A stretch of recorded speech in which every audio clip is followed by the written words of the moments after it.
up, you beautiful minds? I just want to thank you for joining me for another edition of the Think on These Things podcast, where if it's noble, if it's a good report, if it's admirable, I just want you to think on it.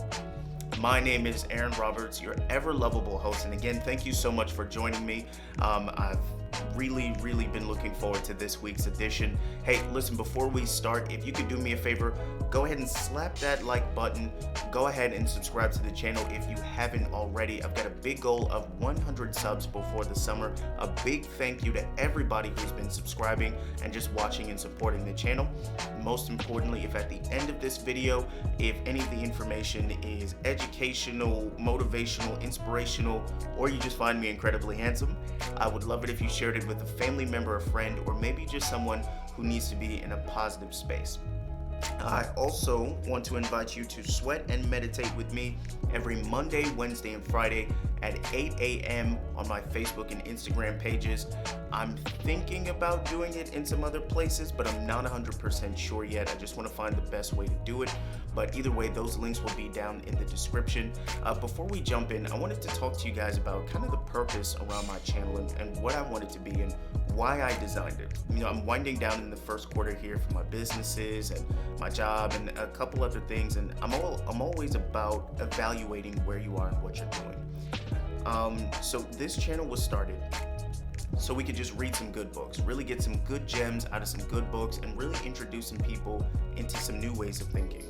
But after some recent events and just where I see the channel going long term, I really want to stretch it into a space where we can talk about mental health, where we can talk about creating healthy coping mechanisms and healthy ways of dealing with the world around us. You know, if you're like me and you've ever dealt with depressive thoughts or anxiety or just feeling alone, you understand the power of being in an environment where people really care about you, where there's a place where you can think out what you're trying to think out and develop some ways to move out of that bad space. And that's really what I want the channel to be going forward. I want it to be a place where we can really talk about the things that can change our lives. Because here's the thing, all of us are gonna go through dark, bad times.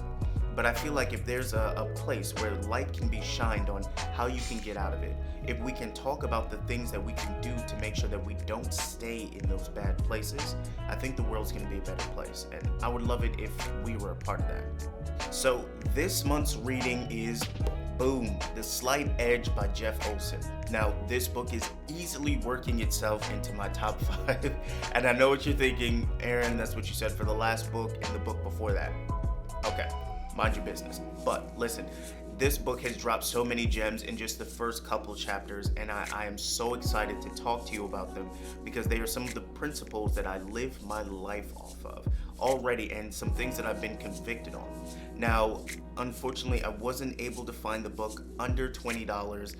It's a little over it. Like if you buy brand new on Amazon, it's about $23, but used, it's about $10. I would always tell you get it used. Now, like I always do, I always scour the internet for the free places, and YouTube is one of those free places.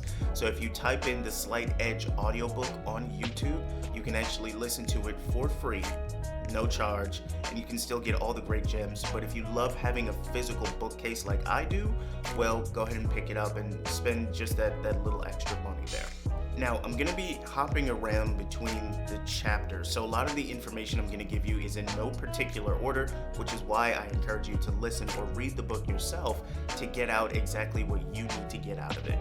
Now, starting off with the first principles, the author starts the book by explaining himself, his journey in 2 ways. Now, he starts with the story of the beach bum, and then he moves into the story of the friend who's a millionaire. Now, spoiler alert, both of these people are actually Jeff Olson, but it's so interesting because he talks about how his dad passed at a young age for himself, so he had to kind of man up and mature. But when he got into college, he got this level of freedom that he really couldn't handle. So instead of finishing college within his first semester, he drops out, moves to Florida, and just becomes a complete beach bum. I mean, the 9 yards, the partying all the time, chasing women. He gets a job cutting grass at a golf club for rich people so that he can make ends meet. And one day things just get so bad to the point where he's like, I can't do this anymore. So he packs up all of his stuff and moves back home to New Mexico. Now catch this. He moves back home, goes back to school, gets a great job. He's so good at that job that a bigger company recruits him to come be a manager in their firm. And then after learning all he needs to learn from that place, he realizes corporate life isn't for me. So he becomes an entrepreneur and makes millions in the solar panel industry. Now, you can see the transition there from working hard to being a beach bum to coming back to being on top tier. Here's the kicker. After a few years of being in the solar panel industry, his business begins to fail. And it gets to the point where he loses everything. I mean, savings, his house, his car. The last couple sentences, he actually talks about watching them repossess his vehicle and drive it away. And that's gotta hurt. But even though he's telling this story, I actually pulled my first gem from this narrative. And the first gem I want to leave you with is you can come back from anything if you go back. Follow me on this one. A lot of us sometimes go through portions where we fail something or we miss the mark or things didn't turn out the way we wanted them to. And a lot of people stay in that area. We stay in that place of failure. But looking at Jeff's story as he moves up and down the scale, you can see that you can come back from anything if you go back. And what I mean by go back is Jeff actually talks about in the very last couple sentences of the chapter of his life that a lot of us develop these really good habits when we're trying to go from failure to surviving. When we're trying to go from being homeless to just having a 1-bedroom apartment, when we're just trying to make it through the day. But he says that when we try to move from surviving or just thriving, or just surviving enough to get by to another level of thriving, we forget all of those habits that we had when we started. And I can personally attest to that. I remember when I first moved here, I was sleeping on the floor. I had 2 blankets and 2 pillows and a fatback TV that was on this little cardboard thing that I put together to make it look like a stand. It was rough. It was really, really rough. But I developed some of the best habits I have ever built in my entire life. I was reading more, I was spending more time with God, I was in prayer, I was working hard, I was in sales at the time. I mean, I was really pushing myself. And then when I got to this level of where I wasn't sleeping on the floor anymore, I finally bought an air mattress, some of those habits, they kind of fell away. I wasn't praying as much. I wasn't spending as much time with God. I wasn't reading as much. I wasn't developing my sales skills on top of everything. And I slid back into that bad area of just, well, really and truly just failure. And I remember thinking to myself, how could I have come up so far and slid back so far? And Jeff really illustrates it out here. He said, if you forget the habits that brought you from failure to success, you're bound to move back into them. He said the difference between people who move from just being okay to successful is that they never forget the habits that brought them there to begin with. And that is the second gem I want to give you here. Listen, the habits that brought you to where you are right now are the same habits that are going to help escalate you to the next level, the good habits, that is. Now, in the reverse, I always give the reverse, it's the same exact thing. The bad habits that brought you to where you are the same habits that are going to keep you in that same cycle over and over and over and over. If you go back away from those bad habits, you're actually going to see yourself go in a completely different direction, and it's going to be absolutely amazing for you. But those are the first 2 gems I want to give you. Listen, you can always get back from that failure if you go back to the daily habits that brought you to the place of success. Now, talking about habits, jumping forward a little bit in the story here, Jeff actually gives us a story of 2 sons and their dad. Now, in this story, the father is on his deathbed, and he offers his 2 sons 2 choices.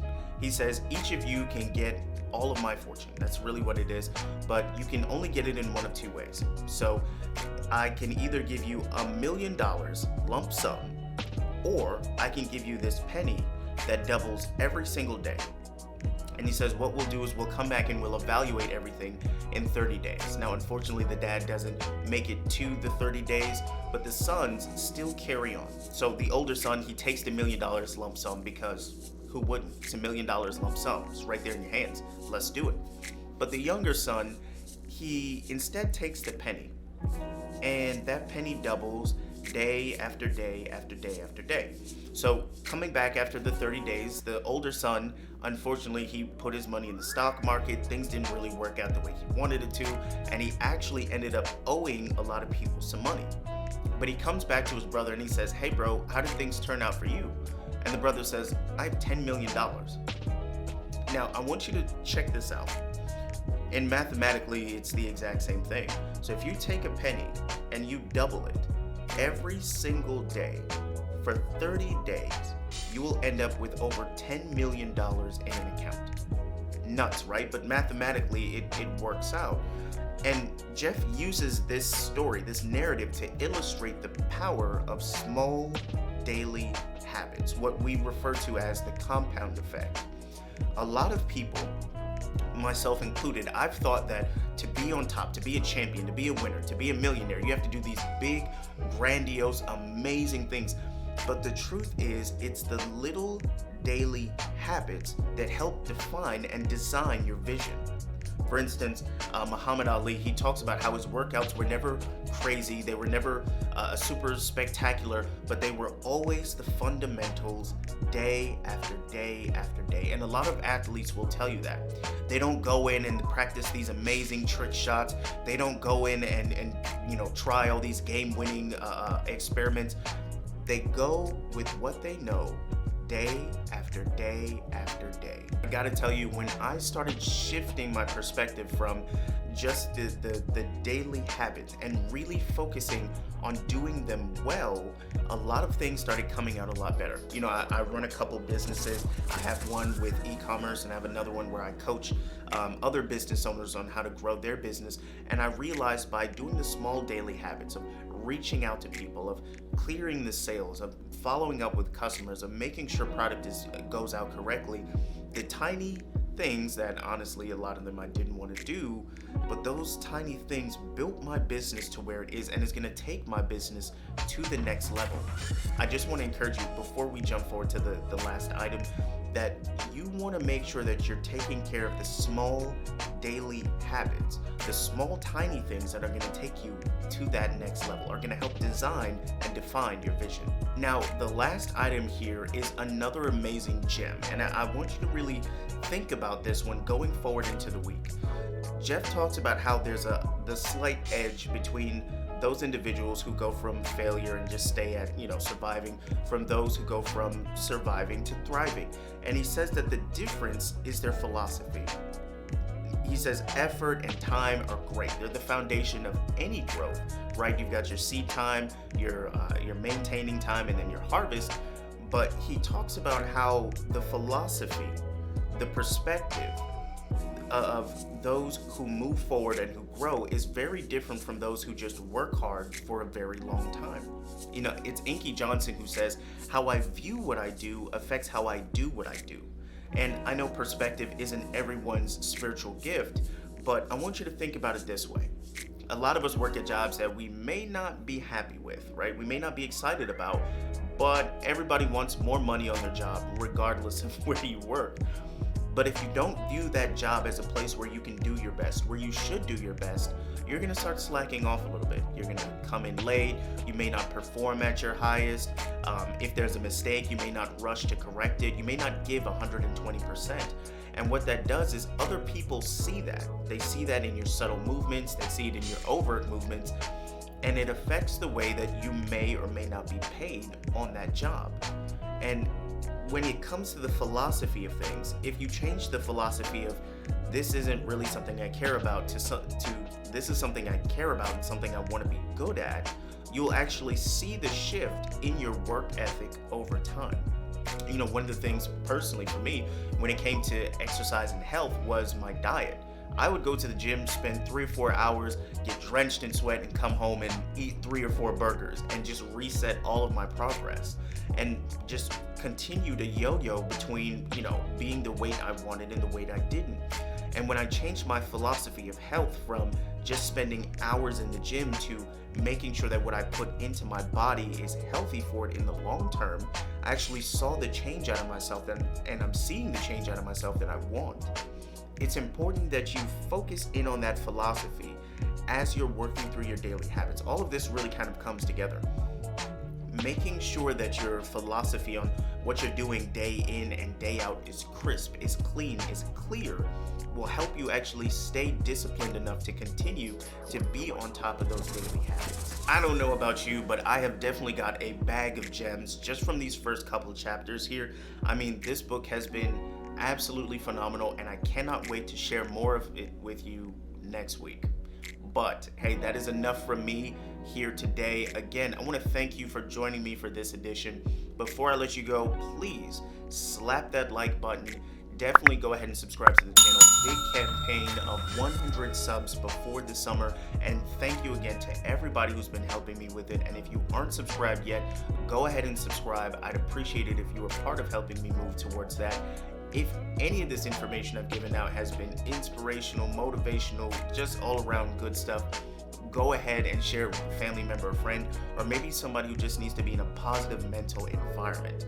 Again, join me to sweat and meditate every Monday, Wednesday, and Friday at 8 a.m. on my Facebook and Instagram pages down in the description. Go get this book. Go get The Slight Edge. Listen to it on audio. You can't lose. Hey, as I always say, if it's noble, if it's of good report, if it's just all around positive, I just want you to spend some time thinking on it.